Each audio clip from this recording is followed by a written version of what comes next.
Every child can learn, every child must learn. The catchy yet important slogan of the Education Ministry. It's not only a slogan, but a vision with prescribed strategic objectives. Today on Jamaica Magazine, we delve into the plans being outlined to improve the country's education levels. First up, we hear from the Minister, Senator Royal Reid, as he answers questions on tertiary funding and other critical matters. The posture of this government is that we are servants of the people and we must be there to answer the people. Padmore Primary has become a sought-after school by parents. A few years ago, it was quite the opposite. Plus, by now you've heard that His Imperial Highness Prince Ermias Saleh Selassie, grandson of His Imperial Majesty Haile Selassie, is in Jamaica to commemorate the 50th anniversary of his grandfather's visit to the island. We'll step back in time and get snapshots of that visit.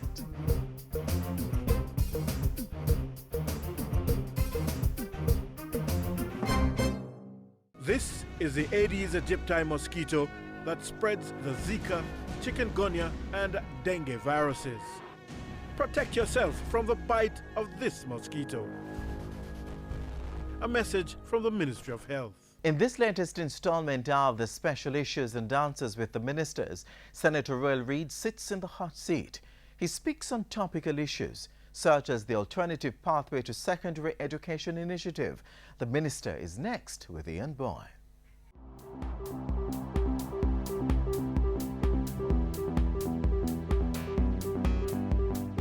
Thanks for joining us for Issues and Answers. I'm Ian Boyne. Our guest today is the Minister of Education, Youth and Information, Senator Royal Reid. It's a big portfolio, but it has someone who is eminently qualified to fulfill those responsibilities. We thank you for your company. Minister, good to have you on the show. Yes, thank you very much, Ian. Nice to have me. The Alternative Pathways to Education is one of the programs that you have spoken about since becoming minister, and it has generated quite a bit of discussion. Tell us essentially what is the rationale of this new program? Well, what is the rationale of this program is an understanding of some of the reforms that need to take place in the education system. And remember, we're following the reform informed by the Task Force report on education that successive ministers have been trying to implement. We have looked at some particular targets that we want to reach for 2015 in terms of the amount of students leaving high school. 2016 onward. Yeah. Well, originally it was a 2015 target, yes. right? And I'm saying that certainly we haven't met some of those targets, and we have to relook at how we do things.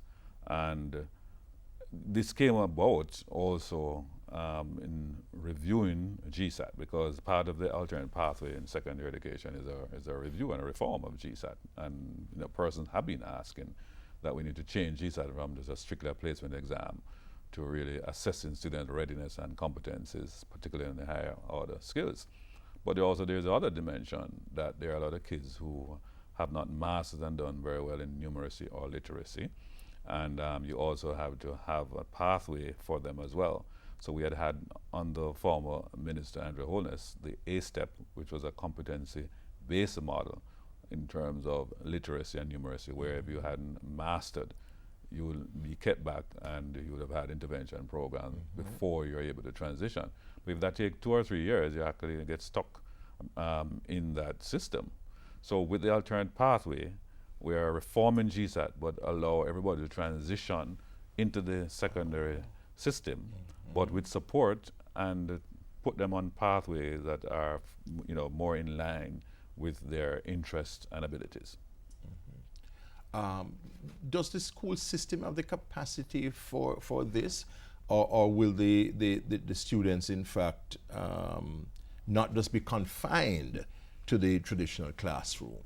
Well, they would certainly won't be confined to the traditional classroom, and in turn, as I spoke earlier about reform, these are some of the robust things which I've been doing with the system anyway, because every child is unique, and we know that children don't all progress at the same pace, they don't have the same learning styles. So what we need to do in terms of preparing our teachers at the teacher training institutions as well as the in-service teachers is to empower them and let them focus on these well-tested and known strategies of differentiated instruction. So we are right now ramping up our training and orientation of our teachers to ensure that they are planning for all the students that are in their class. In fact, my old school JC is a practice that we have demonstrated, where you do a diagnosis of each group of students that you get, and you assess their strengths and their abilities, and then you have instruction that is targeted to meet their particular interests and abilities. So this extra 2 years Yes. that we have heard talked about, would the students on that program voluntarily opt for that, or is? Sure, it's voluntary in the main, but I have said elsewhere that as the system is currently configured, most students would have done 7 years of high school anyway, because the top performers then go on to sixth form or go on to college. We don't have a difficulty with that. The problem is that 70% of our kids in the secondary system do not meet the required standard at grade 11. And therefore, it is certainly not a wise thing for us to throw these kids out of the system. And as I said, we are now not only Ministry of Education, but Ministry of Education, Youth. And Information. My target group is 0 to 29. I want all my children, all my students 0 to 29 to remain attached, not detached. If we detach them from the system, I know we'll have the headache along with my team to find them in the communities, find them when they're in the clutches of not so nice persons. And then we have all the social problems that attend to those kind of persons. So the system is designed to allow students with the diverse abilities to find themselves, and by the time they reach 18 and beyond, they continue with their education and training. And we want to engender a culture of continuous education, right? So even age 18, we must not have in the minds of our people in Jamaica that you just end your whole education career and stop. You must want to continue to build and to reach for the stars. So if you're doing NCT vet qualification, you move on to the next level and you go up to the highest level that is possible, right? So we also want to structure our education system that whether traditional general education or what we call technical education, either pathway you take, you're validated. It is just as good as any. You have chosen to be a lawyer or a doctor. I don't know that a doctor can equally say he's better than a lawyer. A lawyer is as valuable as a doctor is, and so a mechanic and so a chef should be validated. So it's a matter of respecting a diversity of skills. Absolutely, because we need everybody. Yes, absolutely. Minister of Education, Youth and Information, Senator Roel Reid, telling us about his educational philosophy. He has more to tell us when we come back from our break.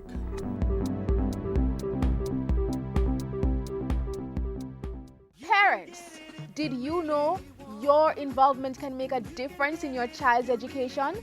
Yes, by simply checking on their progress with teachers, assisting with homework, and playing a part in the school community, children are encouraged to do well. All the studies show that parental involvement with their children in school leads to success. And there's no other way. Parents must take the time.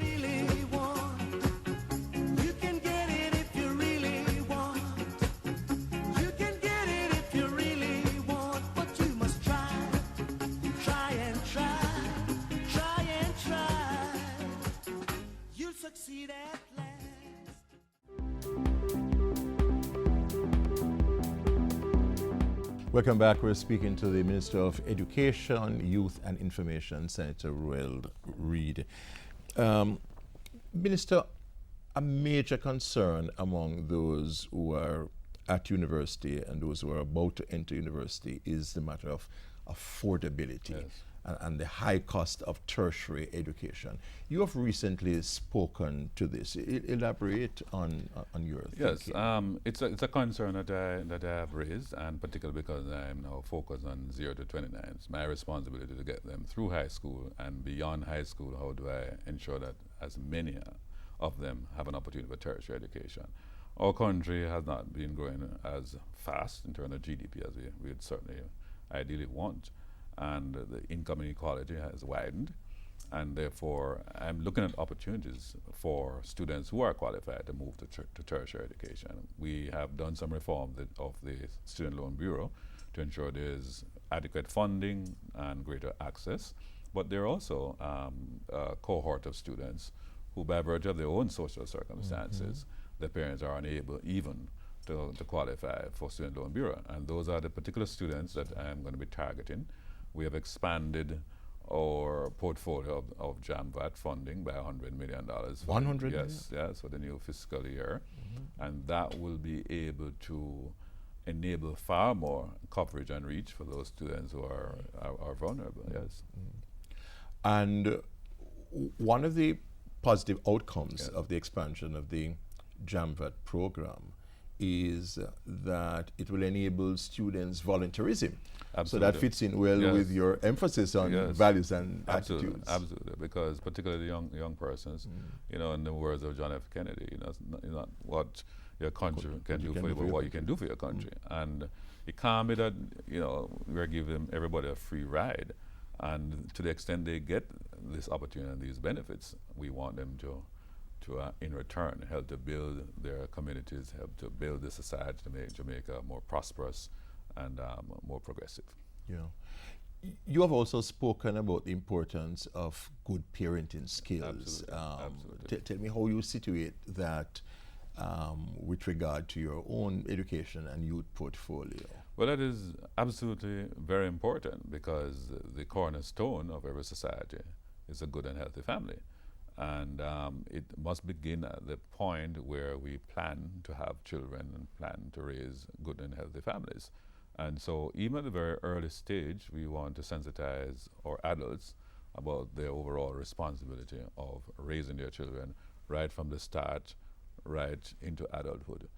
And we have to communicate how their own behavior and conduct, how proper nutrition and all the important support is required to ensure that those children have a strong foundation. Their brains are well stimulated. They have all the important stimulation at the early stage. You support them right through early childhood, into high school, and through to university. But that requires a continuous and consistent engagement of parents, because parenting is parenting for life. You can't just plant the kids in school and believe that other third parties are going to take responsibility for them. There's something about the parenting, and you know, even have to be biological, but there has to be caregivers, preferably a male and female, to balance the socio-emotional needs of our children. But we need to have adults who are there for our children. They need us. You know, I sometimes, you know, I'm so affected what I see happen to more teenagers, because they are trying to identify themselves, find their way in life. They have no adult, they have no role model there for them. And we see it in how some of them get lost at age 15. You know, they turn to drugs and all kind of antisocial behaviors and so on. And all of this turns around and impact negatively on our society. And you know, we're talking about good values and attitudes, you know, us just being less violent, us being more loving and caring, us being very punctual and all that.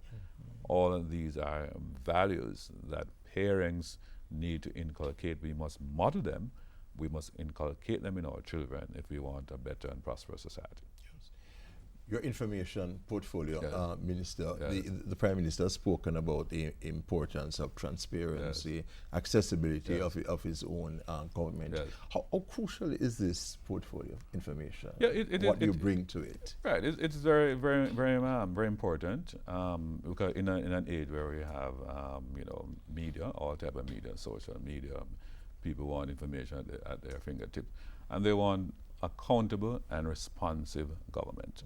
We don't want arrogance, and so the posture of this government is that we are servants of the people, and we must be there to answer the people, to serve the people. So I have articulated a protocol in terms of how our ministers will engage the media, how we'll engage the public, and I'm sure the public will already have seen a different change, a different approach in terms of how we are going to be serving the people of Jamaica. So accessibility will be a byword. Yes, absolutely, absolutely. Be responsive, be respectful. Yes. Thank you very much, Minister. The Minister of Education, Youth and Information, Senator Royal Reid, talking to us about the various areas under his portfolio. We thank you for your company. Next week we'll be back. Until then, Ian Boyne wishing you a pleasant day.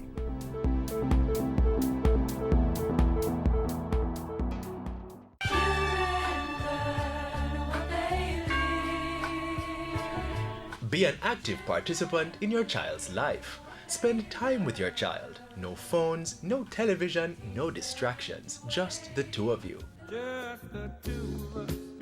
Get to know your child through play. Why not go to the park and get on the monkey bars? Sharing a meal can also be a time of bonding. If your child's in school, be involved in school activities. Speak with your child's teacher. Follow up on their progress in school and see how you can help.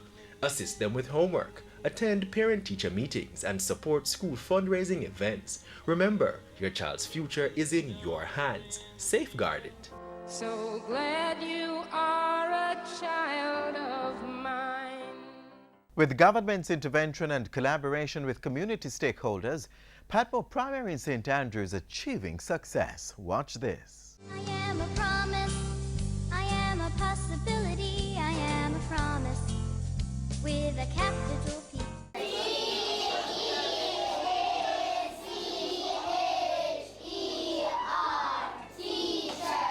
From a failure to a promise. With increased possibilities for more is the Padmore Primary School, nestled in the hills of West St. Andrew. The school, which was once considered for closure by the Education Ministry due to its then poor performance and small population, has undergone a major transformation in recent times. It's a transformation that has the school earning major academic successes and rapidly increasing enrollment numbers.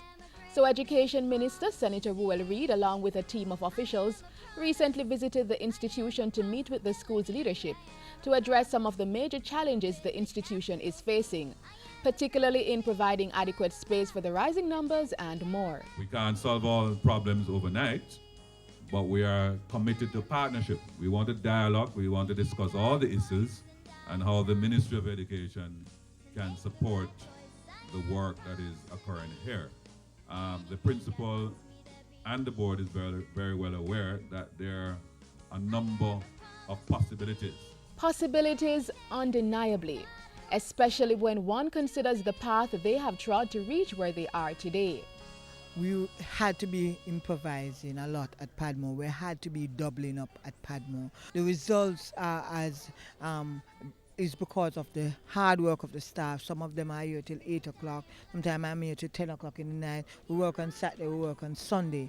So our school is not 5 days a week. It's actually 7 days a week, especially when it has to go to exam, grade 3, grade 4, and grade 6. We take this personal.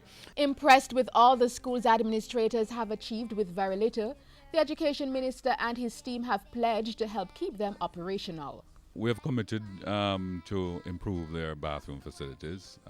They have asked for a computer room, which could also be used as a library.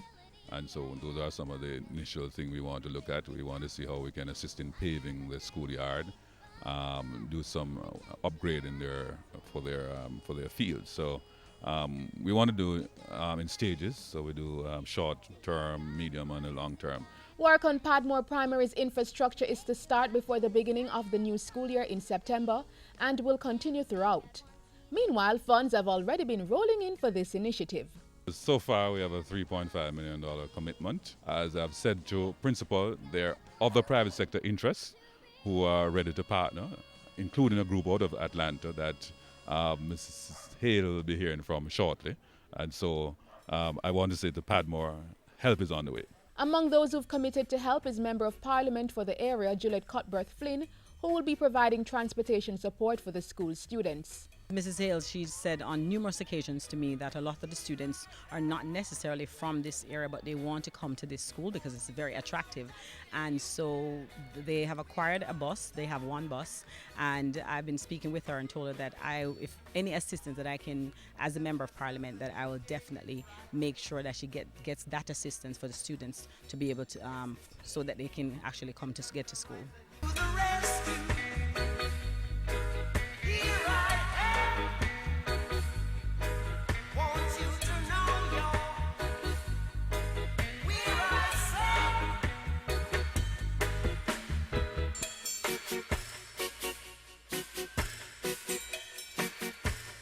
Gratefulness aptly describes Principal Hale's sentiments on the possibilities which now abound for Padmore's future.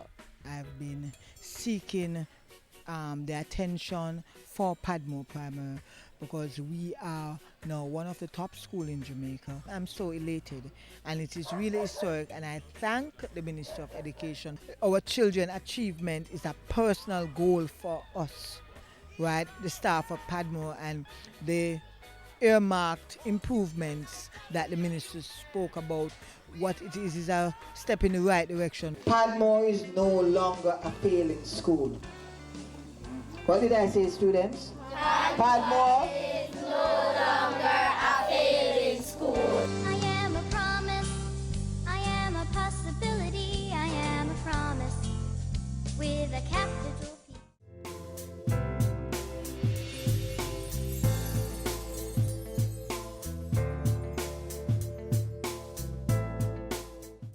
Don't make diseases spread. Wash your hands with soap and water instead. Wash them regular or use a hand sanitizer. Make sure the germs them dead.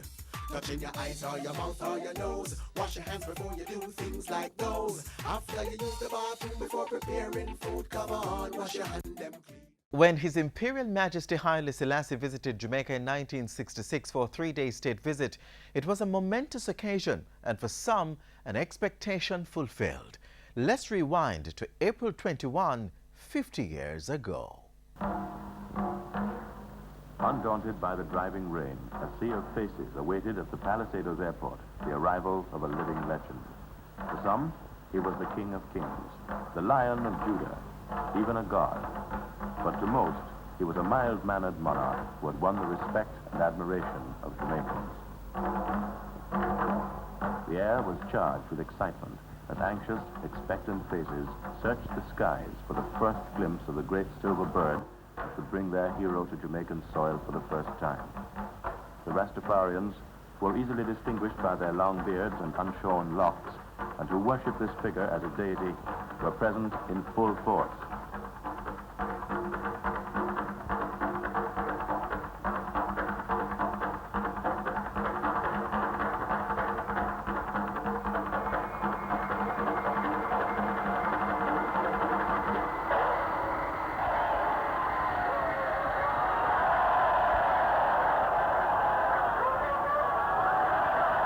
The most rousing, boisterous, tumultuous welcome ever given to any visiting or local celebrity, His Imperial Majesty Haile Selassie I, Emperor of Ethiopia, arrived. The crowd erupted into a frenzy of rejoicing as they broke through the lines of soldiers and police and surged out onto the tarmac, eager to engulf the Emperor with their affection.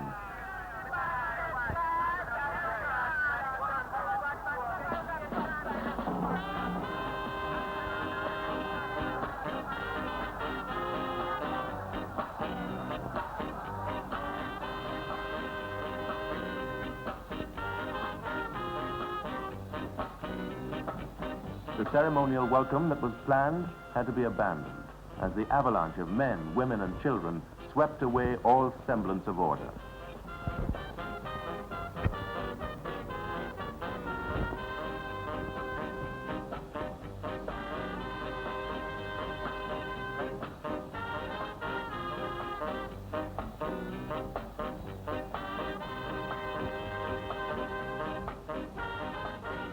Ethiopia, a monarchy on the eastern side of Africa, has been governed since 1930 by Haile Selassie, whom history records as being a direct descendant of King Solomon and the Queen of Sheba.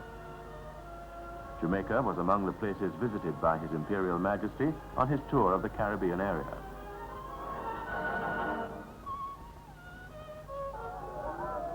Huge crowds jostled for choice vantage points all along the route in the hope of seeing the Emperor.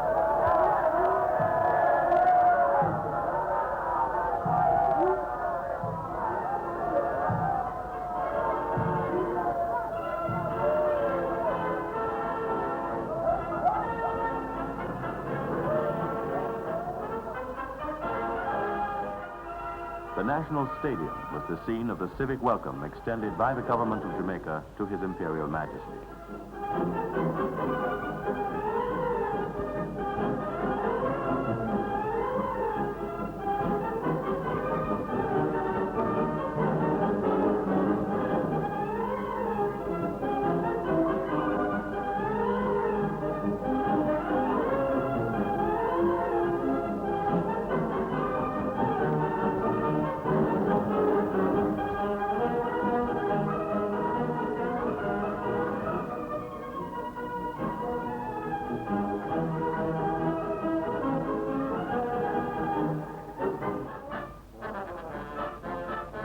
Then ushered into the council chamber.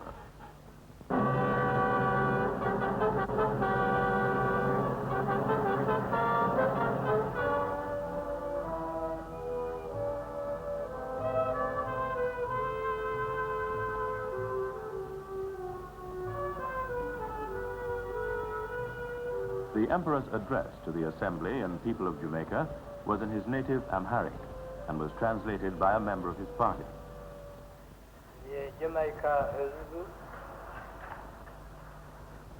I had always wished to come and visit Jamaica. Now, thank God, this wish of mine has been fulfilled. Upon arrival to Jamaica, I have seen more than I had expected. I have seen the progress of the people, and I have seen their determination to march forward in unity towards greater progress. I have also witnessed personally the extent of the feeling of the Jamaican people to the Ethiopian people. Again, I wish to take this opportunity of expressing my thanks to the government and people of Jamaica for the fraternal reception that was accorded to me.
Before we go, we leave this with you. The only person who is educated is the one who has learned how to learn and change. Whatever you learn, use it to empower your life. Another Jamaica magazine comes your way tomorrow on this station. In the meantime, find out more about government's plans for the education sector on our webpage, jis.gov.jm. We're also on YouTube, Twitter, Instagram, and Facebook, so log on and stay in the know. We also seek your feedback on our special issues and answers with the ministers. So send your questions or comments to sthompson@jis.gov.jm. Until next time, I'm Adrian Atkinson. Have a healthy, happy, and productive week.